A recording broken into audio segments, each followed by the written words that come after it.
Hey there, I'm Mark, in affiliation with Spectrum Pulse, and my god, this week is stacked, and it's Billboard BREAKDOwn. I don't remember. So okay, maybe it was my fault for forgetting that the post-album bomb week was indeed around the corner. Tyler the Creator wasn't gonna last forever, and with a mini burst from the Suicide Boys, it was gonna lead to a more stacked week, more than I was expecting / hoping. Not the most ideal timing, given that August looks to be quite fairly stacked beyond the fact that I've moved and am still unpacking and figuring out my setup here, but hey, in the doldrums of 2025, might as well take whatever action we can get, right?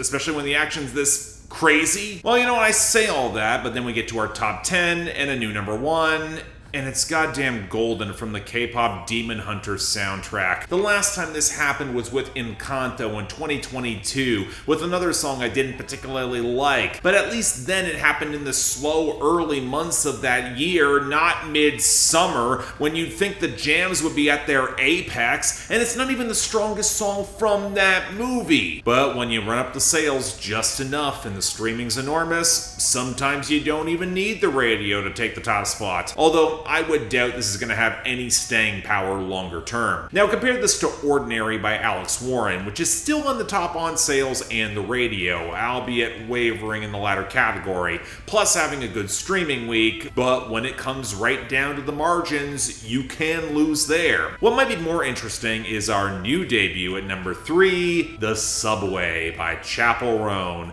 We'll get into the song itself much later on, but for now, strong sales and streaming got it this high, even as again, radio's not touching this, at least not yet, and they really should. But it's still enough to get over What I Want by Morgan Wallen featuring Tate McRae at number 4, which actually did lose some streaming position, and when you're still just inching up the radio, it's not going to be enough. Yet it held over Daisies by Justin Bieber down at number 5, as his drop-off on streaming wasn't fully compensated for by the steady radio gains. Again, this is about closing the margins, as well as Love Me Not by Raven Lenae steady at number 6, which seems to have stabilized on both streaming and the radio and possibly has even peaked. The momentum seems to be running dry. But that was enough to hold over Just In Case by Morgan Wallen at number 7. Streaming might be stable, but the radio's dumping it and fast, and it's now facing encroachment from Your Idol, also from K-pop Demon Hunters, up to number 8 pretty much just on streaming. Hell, maybe it'll lead to the last 2 songs getting forced out, which are Lose Control by Teddy Swim, still at number 9 with an utterly static radio week, even as streaming is down just a bit, and a bar song Tipsy by Shabuzi at number 10, because while its streaming is stable, the radio is all over the goddamn place, the definition of unstable. Which of course will take us to our losers and our dropouts, where in the latter group, it was pretty much just Tyler the Creator's album bomb remnants and Nueva Yol by Bad Bunny, really not saying much there. And that's also largely the story of our losers here too, as Tyler saw Ring Ring Ring fall to 58 and Sugar on My Tongue at 70, although it might rebound with the music video. And we only have 3 other losses outside of him, and they're all from songs that either debuted or returned last week. In the latter group, thank the higher powers that Miami by Morgan Wallen, now featuring Rick Ross and Lil Wayne, fell down to 39, and off the debut, Park by Tyler Hubbard hit 96, and Which One by Drake and Central C hit 48. Not especially surprising, but I sure as hell am not about to complain that it looks like it's not catching fire either. Now for our returns and gains. Well, there were no returns this week, and only 2 gains, and they're both in country. Better For Me, Brown Eyes by Max McNown up to 51. I at least understand giving some other debuts this week, but why the hell is Fix What You Didn't Break by Nate Smith still around at 52? I did mostly like it when I first heard it back last October. It's got good sentiment. Maybe it's just a desire for a country singer with a little bit more personality than this guy, but even then, feels like I'm kind of nitpicking. And anyway, we got a ton of new arrivals here. Let's not waste any time. Number 100, Now and at the Hour of Our Death by Suicide Boys and Bones. Straight out the cone, beating them like they did me wrong. This shit just fun. I'm smoking on shit that smell like body rock. I'm gripping it hard, stop by chopping them down like bah bah bah. I have to keep reminding reminding myself that Suicide Boys have the sort of cult following that'll eventually lead to more than just scattered album success. They charted 4 new songs this week. I'm going to talk about all of them, with this being a collab with Bones, who's known for a frankly ridiculous stream of mixtapes and emo rap albums in the early 2010s. And while I can imagine this sort of collab that Suicide Boys really appreciated, for all the horrorcore gunplay and menace that Bones is trying to evoke, his vocal mastering just feels painfully amateurish, thin and clipping every edge of the mix that just doesn't happen for the main duo. And that says a lot given the mastering is a little bit sloppier than it should be as a whole for the song. Kind of a shame, because for this sort of haunted melody behind the chalky trap beat, even if there's no hook here, I think the first 2 verses are actually pretty good for setting a dark atmosphere, even if the ad-libs can be a little bit oversold and the content just feels a bit awkward from them, that they're openly admitting that they've now found success. For a track this scrappy, trying to be dark, that framing just feels a bit off. Still, minus Bones' contribution, I like this more than I thought I would. Decent track, check it out. Number 99, Somebody by Latto. I don't care about your bodies. Love the way you touch my body. Front of back, get body. I never tell nobody. I'll freely admit that I had next to no interest in a new song from Latto. Maybe it's just burnout from big energy or a string of underwhelming verses where I know she is capable of better. Even if Dr. Luke wasn't producing this song, I had low expectations, and ew, those mewling vocals that open up the song alongside the brittle guitar just sound horrific, especially when the bass mixing is so goddamn sloppy and clipping around her vocal lead. How do you not fix this with 6 producers in the room? And when you got production this bad, how exactly is this supposed to get me in the mood as Latto tries to seduce this guy? And yeah, no, I'm sorry, it's not landing. The Happy Meal reference on the first verse to lead into kissing in the food court, talking about skipping school, how old are these people? Just like Messi, we kick it a lot. Soccer fans, weigh in if that is as lazy as it seems to be, and also exasperated that this guy isn't keeping it player, but also that she wants more. Even though you're in your mid-20s, Latto, it just seems exhausting. So yeah, this kind of sucks. We did not need to bring Latto back for this. Let's move on. Number 98, Country Song Came On by Luke Bryan. I'm helpless in a honky-tonk, said I wouldn't on a dream. And then a country song came on. And speaking of people we really did not need to bring back, here's a Luke Bryan song from nearly a year ago that of course he didn't write, that's only charting now. Okay, that is a little bit unfair. Luke Bryan is one of the better singers that's left over from Bro Country, and his production is nowhere near as inorganic and clunky as it usually is. Live drums with organ and pedal steel alongside some warmer guitars, and he's not even running through your average checklist Bro Country. He had a hard day at work and he wasn't planning to stop by the bar for long, but a country song pulled him in and now he's planted for the night. Hell, I was about to applaud him for not even mentioning a woman on the song until the old flame that's referenced on the final hook, but you know, I don't know. As much as there is this nice extended instrumental outro to accentuate the melancholy of being sucked back into that barroom lifestyle for a man who's nearing 50, if all you needed was a country song as your excuse, I don't know, it feels like you were kind of looking for that reason. But again, nitpicking, honestly the biggest problem is that the song's kind of underpowered, a little bit lacking in flavor or more distinctive punch. It's an upgrade on the routine, but it's routine nonetheless. I'll call it decent, but I won't go higher than that. Number 97, A Lot More Free by Max McNown. Finally see that I'm a little bit hurt, but a lot more free.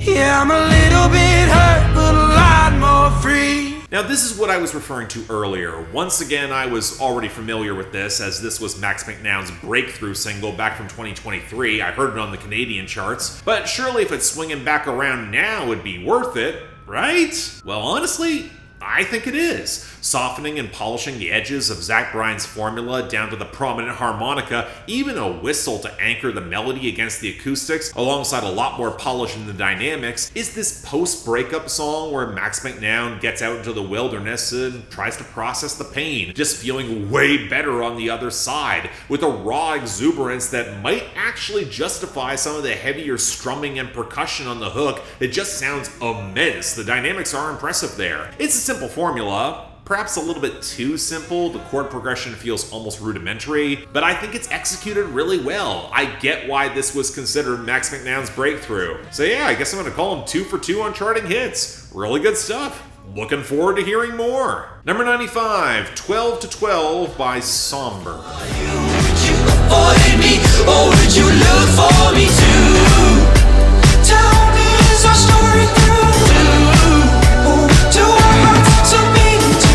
Okay, maybe it's just the scenes of which I'm in. I really think there should be more buzz around Somber's upcoming album. Yeah, the subject matter might not be the best executed across Back to Friends and Undressed, I've said that before, but the production and tones have had a scale and flair and diversity that's been desperately appreciated this year.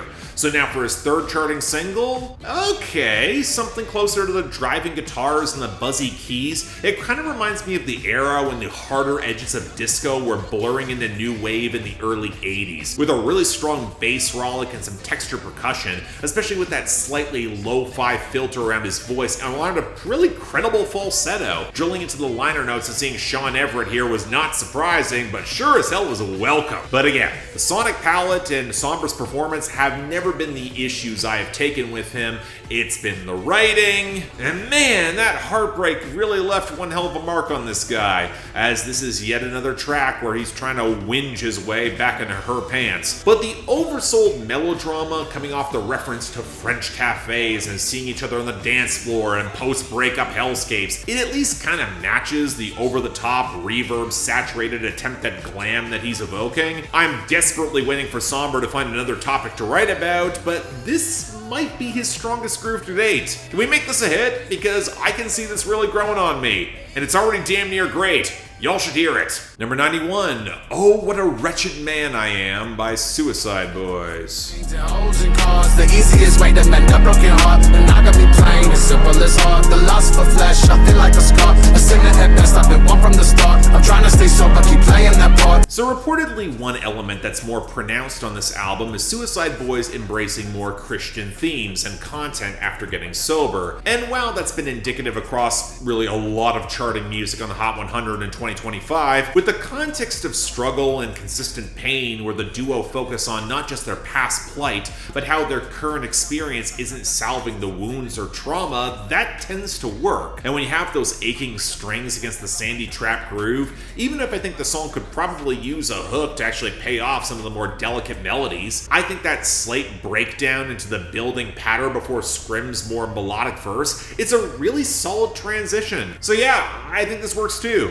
Good song. And you know, while we're with the Suicide Boys, number 90, Count Your Blessings by Suicide Boys. Was I'm a headache, but for bitches I'm a target. Extra retarded, should've been about it. Think out like I'm Calvin, cause I piss on them regardless. Okay, the album's opening track, anchored in bassy rumbles around the softer trap sputters from the Lil Jin Juicy J sample and more melody in their flow. Still can't pull together a hook though, that'd be nice, as the guys go for longer verses, and man, it's hard to listen to care about it, even a well-crafted punchline from Scrim early on when he drops the R word. But truthfully, the rest of the verse is pretty uneven. For every solid punchline, there's a bitch with a tight twat on my wood like pine saw, or the juxtaposition with the church, and amidst all the drug abuse and gang references, it starts feeling incongruous. I'm sorry. Ruby DeCherry is somewhat better, although he's far enough back in the mix with all the ad-libs to nakedly interfere with the lead vocal line. But man, complaining about being shadow banned when your name is Suicide Boys and not checking your own Reddit alongside all the drug bars, it just doesn't work for any sense of atmosphere. So yeah, I can't say this one sticks either. Not precisely bad.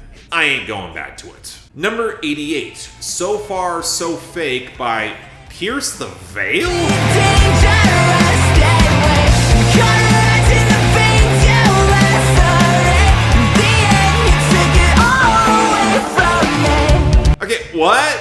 What? We're giving Pierce the Veil, goddamn Pierce the Veil, the long-running emo slash post-hardcore band that was first a thing in the mid-2000s, their first charting hit on the Hot 100 in 2025. With a song from 2 years ago that the band originally wrote in 2017 thanks to TikTok virality? Now, truthfully, I've never really talked about this band, mostly because they've been inactive for much of the time I've been a critic, and when the buzz around the Jaws of Life in 2023 was calling it their worst album, I really did not have a lot of incentive to revisit a band that never really jumped out of that scene for me. They weren't exactly bad, but I lived through the scene becoming oversaturated in the late 2000s, and they never really distinguished themselves outside of Vic Fuentes' boyishly squeaky lead vocal, a lot of production missteps, and underpowered melodrama. Now, this wasn't even a single from that album, but TikTok doesn't care about that, and yeah, I'm sorry, I still don't really hear it. Vic Fuentes' voice is a little bit more weathered and tolerable with age, and it certainly captures the venom of never really recovering from a bad falling out and betrayal, and Tony Perry remains an underrated lead guitarist with some pretty solid licks here, but that clicking rhythm at the start weirdly doesn't coalesce until the first hook, and every weedy synth flourish tacked onto the top of the mix is distracting in the wrong way. For a song that's going to be sour by design, you don't want that many elements that are just going to amplify the annoyance for a lot of bad reasons. So, yeah, I guess it's cool they're finally getting some shine. I wouldn't mind having more rock crossover, but I gotta be honest, even in its era, this wouldn't have done much for me. Sorry. Number 77, Lemonade by Forrest Frank and the Figs. Desert I was in was deep, so dry, but now I'm out here feeling free, so fly. I'm chilling in the shade. Life gave me some lemons, but my Jesus, he be making lemonade. Of course, if the comparison is more goddamn music from Forrest Frank, I'll take Pierce the Veil any goddamn day of the week. I stand by the fact that Your Way's Better is one of the most screamingly obnoxious songs I've heard in 2025, and the pedigree of this did not look to be better. The Figs are apparently a folk duo who also worked as camp counselors, and this was a joke song they put together to sound like Forrest Frank, who then found it on Instagram Reels, offered to collab, and hey, if you thought your most cloying youth group leaders needed trap percussion and a rinky-dink piano and an out-of-nowhere flash of fuzz guitar, where if life gives you lemons, Jesus makes lemonade for you, well, it's this. And yeah, it's excruciating. If there was an attempt at a joke here, it was crushed under Forrest Frank's nasal delivery that can't remotely convey sincerity, especially with that gutless falsetto, especially when you open up with the line, "The love of God got me free, no Old Spice," or "He knits all together, cozier than a sweater." The Figs themselves, okay, they're fine, I guess, more soft and pleasant until they stack up the harmonies. They're really unassuming outside of that line. If life is always easy, probably doing something wrong. Get this Calvinist ass suffering is all we meant for bullshit out of here. But they are crushed underneath Forrest Frank's braying obnoxiousness, where none of the music elements actually coalesce, and the primary sentiment is infuriating. Faith is not a free make pain go away button. It's trivializing real struggles that people have nowadays to suck it into this, well, my Jesus does it for me, cloying dreck. It doesn't even reach AJR Uncanny Valley territory, it's too half-ass. It's not even worth ironic appreciation, it's fucking terrible. I know I'm supposed to be nice because Forrest Frank actually fractured vertebrae falling off his skateboard, but by all the nine hells and everything that's holy, focus on recovery and your family. Stay the fuck away from music. Number 74, Don't Mind If I Do by Riley Green featuring Ella Langley. 'Cause I might still love you. Hope you don't mind if I do.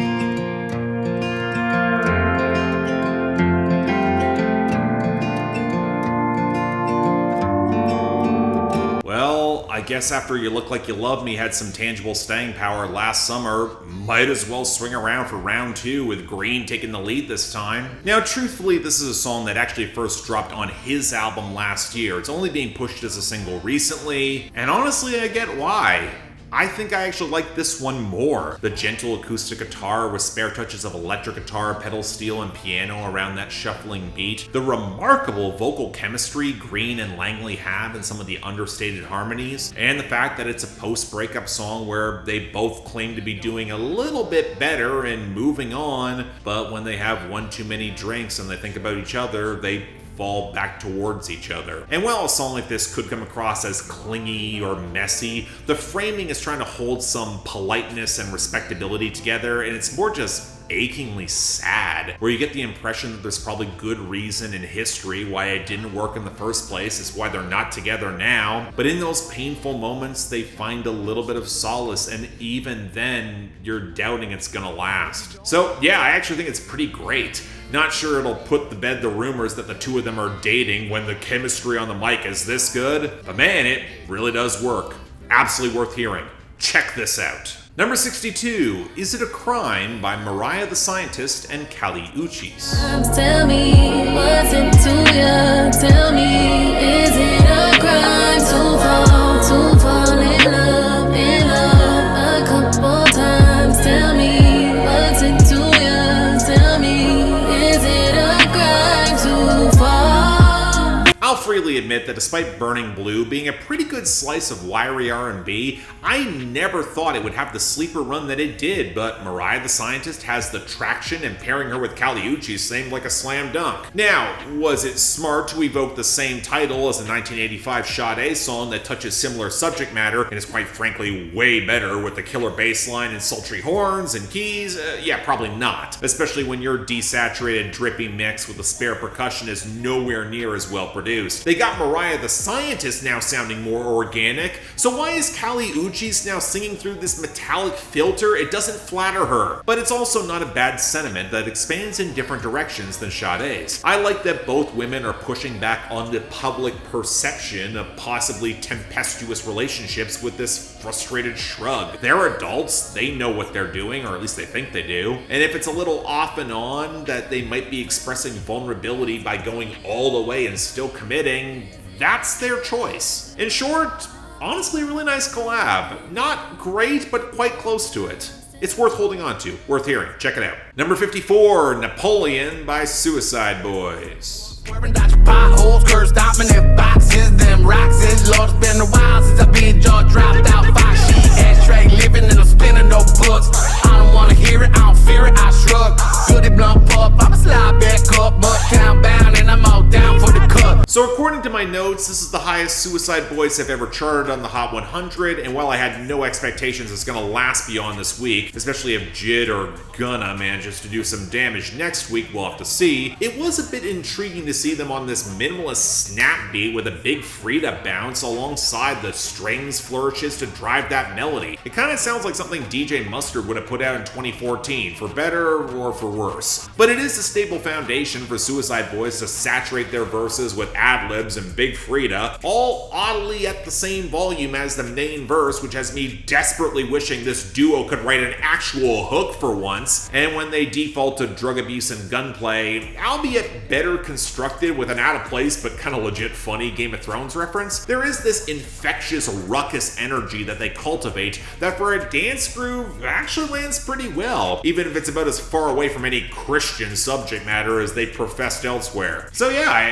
actually kind of understand why this was the song that debuted this high. It's pretty good. Not sure it's gonna stick around, but there is something to it.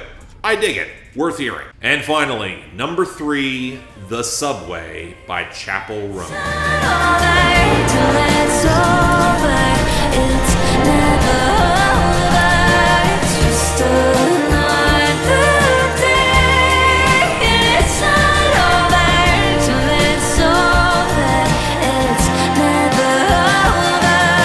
And now we're here, the big debut that honestly I've been hearing buzz about off and on for a decent bit. It was first performed last year, and Chappell Roan's been slowly teasing the rollout, describing it as the cousin to Casual, and I sure as hell wasn't going to turn that down. So now with the song proper, well yeah, she's not wrong. It's fucking great. What it reminds me of most are those soft-focused mid to late 80s power ballads, predominantly rooted in rattling acoustic strumming, with that understated bass line and touches of some smoldering guitar a little bit back, before they pile in the strings or the vocal overdubs for this instantly infectious extended outro. And that's exactly how Chappell Roan plays it, bending her voice just enough to split the difference between Cyndi Lauper and Kate Bush. But you know what? I think the lyrics are what really won me over with this song. Yet another post-breakup song this week, and considering the majority of them have actually been really great, I do appreciate how different they all are. Sombr was just pure melodramatic denial. Riley Green and Ella Langley, they were that heartbreaking relapse. Max McNown was euphoric relief, and this, well, it's the process of moving on. A villainization that Chappell Roan doesn't fully believe herself, where there are still enough reminders in passing that trigger rushes of emotion, from flashes of green hair to the perfume, and she's just counting down the days until the relationship reflexes kind of dull and she can breathe more freely. Although, friendly word of advice, don't move to Saskatchewan, even just to get away. It's revolting that their football team is good this year because it is a truly woeful province. Can you tell I grew up in Manitoba? Go Bombers. But yeah, what sold me here were the vocal runs on that outro. Not just the canny Billy Joel reference, but a blend of She's Got Away and She Got Away. That's damn near inspired. I've got no faith this song's gonna stick around because the 2025 charts are fucking dire, but if we could have this, might just be enough. Absolutely recommended. And yeah, that's the week. Wow, the gulf between the best and the worst here is massive. Let's get through the latter as quickly as possible. Lemonade by Forrest Frank and the Figs is easily getting that bottom spot, with Somebody by Latto nabbing the dishonorable mention. But man, you know what? Talk about a really strong list competing for the very top. And honestly, I think The Subway by Chappell Roan is just gonna edge out a tie of Don't Mind If I Do by Riley Green and Ella Langley, with 12-12 by Sombr. And this is the sort of week where it really could have been a three-way tie. But next week, I'm hoping for Jid to make things interesting, but knowing our luck, it's probably gonna be Gunna instead. Stay tuned for that, I guess. But until then, I'm Mark, you're watching Billboard Breakdown, affiliated with Spectrum Pulse. And I'll see you next time.